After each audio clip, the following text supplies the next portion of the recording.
Hulog ako ng langit sa'yo. Tanaan ang kami palapit. Madilim na pag-ibig ang alay mo. Pagkikita lang ba, sakit na. Paano to? Paano ba na? Harapin ang mga puso kung hindi mo lang alam bakit ako umiiyak kung ano ba ang dahilan. Hulog ako ng langit sa'yo. Tanaan ang kami palapit. Madilim na pag-ibig ang alay mo. Pagkikita lang ba, sakit na. Paano to? Paano ba na? Harapin ang mga puso kung hindi mo lang alam bakit ako umiiyak kung ano ba ang dahilan. Naaalala ko pa, nagkasama sa mga makinang natala sa pag-ibig na mahiwaga. Tila hinahanap kita at sa panaginip ko laging lumalabas mukha at kagandahan mo. Hindi mo ito mababago, yan ay sinusumpa ko. Paninindi ka makatotohanan bilang kwento-kwento. Hahayaan mo na lang ba mawala ang mga bagay sa atin nila? Ang Panginoon na nagpasya kung bakit tayong dalawa ang tinadala. May kapal na siya na pinagtibay sa mahal samahan na pinapangarap ko. At idalangin mo na dumating na sana tamang panahon na pamaayos sa mga nasirang pagsamahan. Di na maibabalik dahil meron pa mga pinagdadaanan napakasakit sa akin. Hindi lang sa iyo, pero kaya pa naman natin ayusin at ulitin. Magsimulang pagtibayin ang pagmamahalan natin at siyang ituloy ang kabanata na minsan tinakasan natin. Hulog ako ng langit sa'yo. Tanaan ang maraming panahon. Bakit madilim na pag-ibig ang alay mo? Mag-iisa lang ba, sakit na. Paano to? Paano ba na? Harapin ang mga boss kung hindi mo lang alam bakit ako umiiyak kung ano ba ang dahilan. Hulog ako ng langit sa'yo. Tanaan ang maraming panahon. Bakit madilim na pag-ibig ang alay mo? Mag-iisa lang ba, sakit na. Paano to? Paano ba na? Harapin ang mga boss kung hindi mo lang alam bakit ako umiiyak kung ano ba ang dahilan. Napakasakit na mag-isipin na tuluyan na naglaho ang pagmamahalan nating dalawa.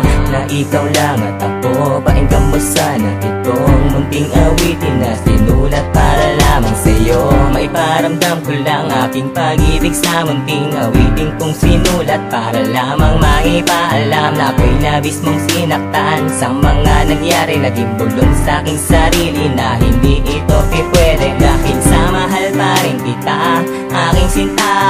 Pakiusap lang sana ay bumalik ka na, dahil sa niya napakahirap nga limutin na nag-iisang babae na minahal ko ng ganito. Pakiusap lang sana ay bumalik ka na at magkasabi natin ulit na pwede ko binuo. Aking mahal, paano na? Di ko na malayan, pinaasa lang pala ang isang katulad ko sa salitang walang hanggan. Iniwan mong nag-iisa at itong puso'y duguan. Hulog ako ng langit sa'yo. Tanaan ang maraming panahon. Bakit madilim na pag-ibig ang alay mo? Mag-iisa lang ba, sakit na. Paano to? Paano ba na? Harapin ang mga boss kung hindi mo lang alam bakit ako umiiyak kung ano ba ang dahilan. Hulog ako ng langit sa'yo. Tanaan ang maraming panahon. Bakit madilim na pag-ibig ang alay mo? Mag-iisa lang ba, sakit na. Paano to? Paano ba na? Harapin ang mga boss kung hindi mo lang alam bakit ako umiiyak kung ano ba ang dahilan. Nagawa pa naman ako ng mga paraan upang malaman mo. Ipagpatuloy natin ang mga nasimulan, hindi lang ikaw kundi ako. Alam ko nag-iisip ka na nga lang sa ngayon dahil marami na nagbago. Diba na ang sitwasyon, sana aminin mo na nga lang na mahalong pa ako. Tagit ka pa, tatawanin na wala ang diskusyon pa. Hindi ka na papakawalan pa kung hindi ka na rin maghahanap pa. Ano pa ba, kulang pa ba ang pag-asa na ibinigay ko sa'yo? Ay huli na, siguraduhin mo na nga lang na wala ang pagsisisi sa lalim mo na kailangan harapin na kapalaran natin. Hulog ako ng langit sa'yo. Tanaan ang maraming panahon. Bakit madilim na pag-ibig ang alay mo? Mag-iisa lang ba, sakit na. Paano to? Paano ba na? Harapin ang mga boss kung hindi mo lang alam bakit ako umiiyak kung ano ba ang dahilan. Hulog ako ng langit sa'yo. Tanaan ang maraming panahon. Bakit madilim na pag-ibig ang alay mo? Mag-iisa lang ba, sakit na. Paano to? Paano ba na? Harapin ang mga boss kung hindi mo lang alam bakit ako umiiyak kung ano ba ang dahilan. Hulog ako ng langit sa'yo. Tanaan ang maraming panahon. Bakit madilim na pag-ibig ang alay mo? Mag-iisa lang ba, sakit na. Paano to? Paano ba na? Harapin ang mga boss kung hindi mo lang alam bakit ako umiiyak kung ano ba ang dahilan.